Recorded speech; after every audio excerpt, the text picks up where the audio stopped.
Hi friends, வணக்கம். எல்லோரும் எப்படி இருக்கீங்க? என்னோடய சேனலை இப்போ தான் பார்க்குறீங்கன்னா என்னோடய சேனலுக்கு சப்ஸ்கிரைப் பண்ணிவிட்டு பெல் பட்டனையும் அமுத்திட்டு ஒரு சின்னதாக லைக் போட்டுருங்க. வாங்க இன்றைக்கி என்ன செய்யலான்னு வீடியோக்குள்ளே பார்க்கலாம். நம்ம உடலுக்கு புத்துணர்வு தரக்கூடிய ஒரு தேங்காய் பால் ரெசிபி தான் இன்றைக்கி பார்க்க போகிறோம். அது செய்யறதுக்கு தேவையான பொருட்கள் என்னென்னு பார்த்துடலாம். தேங்காய் ஒரு சின்ன சின்ன துண்டாக கட் பண்ணி வச்சுருக்கேன், 1/2 கப்பு. அதே மாதிரி கருப்பட்டி இருந்துச்சுன்னா கருப்பட்டி எடுத்துக்கோங்க. இல்லை கருப்பட்டி இல்லை அப்படிங்கிற பட்சத்தில் வெல்லத்தையும் நம்ம எடுத்துக்கலாம். கருப்பட்டி எடுத்துக்கிட்டிங்கன்னா நல்ல மணமாக இருக்குங்க. இப்போ நீங்கள் பார்த்துட்ருக்கிறது மாசிக்காய், இதுக்கு முன்னாடி எடுத்தது ஜாதிக்காய், அதுக்கப்புறமா 2 ஏலக்காய். இந்த 3 எடுத்துகிட்டு இது கூட நம்ம கொஞ்சமாக ஒரு 1/2 ஸ்பூன் அளவுக்கு சுக்கு எடுத்துக்கிறேன். இப்போ இது எல்லாமே நம்ம மிக்ஸி ஜாரில் போட்டு அடித்து எடுத்துக்கலாங்க.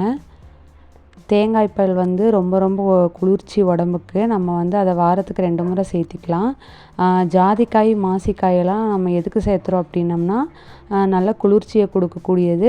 இது கூட நம்ம கசகசா இருந்துச்சுன்னா அதையும் சேர்த்திக்கலாங்க. நைட் டைமில் குடிச்சு பாருங்கள், நல்ல தூக்கம் வரும். யாருக்கெல்லாம் தூக்கம் வரலின்னு நினைக்கிறீங்களோ இந்த மாதிரி தேங்காய் பால் அரைச்சி குடிச்சிட்டு தூங்குனீங்கன்னா நல்லா ஆழ்ந்த தூக்கம் வரும். ரொம்ப நல்லதுங்க உடம்புக்கு.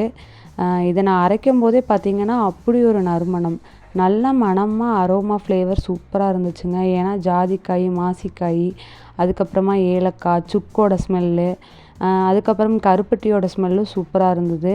நீங்கள் இதை மட்டும் குடிச்சு பாருங்களேன். அதுக்கு மேலே நீங்கள் ஒரு சூப்பரான பானம் எதுன்னு கேட்டிங்கன்னா தேங்காய் பால்னு தான் சொல்லுவீங்க. பார்த்திங்கன்னா தெரியும் எவ்வளோ திக்காக இருக்குன்னு. பாருங்களேன் எவ்வளோ திக்காக இருக்குதுன்னு. இந்த அளவுக்கு நம்ம திக்கான தேங்காய் பால் எடுத்துக்கலாம். இதை நீங்கள் இன்னொரு டைம் கிரைண்ட் பண்ணுறனாலும் மிக்சியில் ஜாரில் போட்டு அந்த சக்கையோடு இன்னொரு தடவை தண்ணி ஊற்றி அடிச்சிங்கன்னா இன்னும் கொஞ்சம் கூட நம்மளுக்கு தேங்காய் பால் 2வது பாலுன்னு சொல்லுவோம்ல அது கிடைக்கும். இது முதல் பாலுங்க. ரொம்ப சூப்பராக இருந்துச்சு. இதை நம்ம சூடு பண்ணி குடிக்கணும்னு நினச்சா இந்த மாதிரி சுடு தண்ணியில் டபுள் பாயில் மெத்தடில் நம்ம சூடு பண்ணி குடிச்சிக்கலாம். வெறுமனே குடிக்கலாம். இல்லை இந்த மாதிரி இடியாப்பத்தில் நம்ம தேங்காய் பால் சேர்த்தி கொடுத்தோம் அப்படின்னம்னா குழந்தைங்க ரொம்ப விரும்பி சாப்பிடுவாங்க. நீங்களும் இதே மாதிரி ட்ரை பண்ணி பார்த்துட்டு எப்படி இருந்ததுன்னு கண்டிப்பாக கமெண்ட் பண்ணுங்கள். அப்புறம் இன்னொன்று சொல்ல மறந்துட்டேன், வயிற்றுப்புண்களை ஆற்றக்கூடிய நல்ல ஒரு அருமருந்துன்னு கூட சொல்லலாம். வயிற்றுப்புண்ணுக்கு ரொம்ப நல்லது இந்த தேங்காய் பால்.